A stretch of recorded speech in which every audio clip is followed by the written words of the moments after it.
আসসালামু আলাইকুম ওয়া রাহমাতুল্লাহ।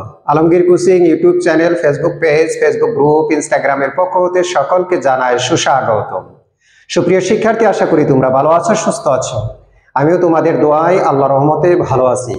এইচএসসি পরীক্ষা 2024 যারা অংশগ্রহণ করতে যাচ্ছ তাদের জন্য আজকের এই ভিডিওটি অত্যন্ত গুরুত্বপূর্ণ। আশা করি ভিডিওটি না টেনে শেষ সময় পর্যন্ত তোমরা দেখে থাকবে, তাহলে ভিডিও সম্পর্কে জানতে পারবে, বুঝতে পারবে, উপকৃত হবে। আজকে যে বিষয় নিয়ে তোমাদের সাথে আলোচনা করব, বাংলা দ্বিতীয় পত্র উচ্চারণ ব্যাকরণ নিয়ে তোমাদের সাথে আজকে আলোচনা করব। আশা করি শেষ সময় পর্যন্ত আমাদের সাথেই থাকবে। So let's go. উচ্চারণের নিয়ম। 1. উচ্চারণ রীতি কাকে বলে?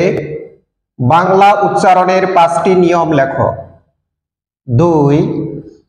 অ এর বিবৃত বা স্বাভাবিক উচ্চারণের 5টি নিয়ম উদাহরণ সহ লেখো। অথবা অধ্বনি উচ্চারণের 5টি নিয়ম উদাহরণ সহ লেখো। 3.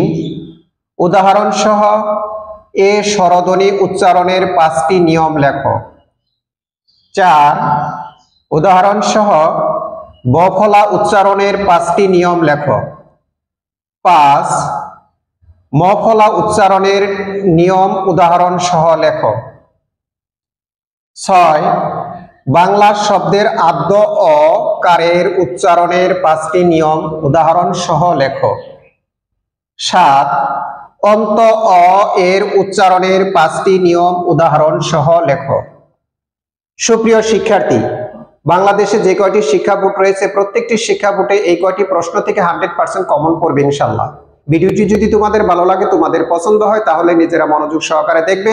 পাশাপাশি সারা বাংলাদেশে প্রত্যেকটা শিক্ষার্থী যেন এই ভিডিওটি পেতে পারে, এর জন্য ভিডিওটি বেশি বেশি শেয়ার করবে, সাবস্ক্রাইব করবে, পেজটাকে ফলো দিয়ে রাখবে, পাশে থাকা বেল আইকনটি অন করে দিবে, যেন ভিডিওটি আপলোড করার সাথে সাথে তোমাদের কাছে নোটিফিকেশন চলে যায় এবং তোমরা মনোযোগ সহকারে দেখতে পারো। আজকের এই ভিডিওটি আমার পিতামাতা, আমার সারা জীবনের শিক্ষক মণ্ডলীদেরকে উৎসর্গ করে আজকের মতো তোমাদের কাছ থেকে এখানে বিদায় নিচ্ছি। আল্লাহ হাফেজ। আসসালামু আলাইকুম ওয়া রাহমাতুল্লাহ।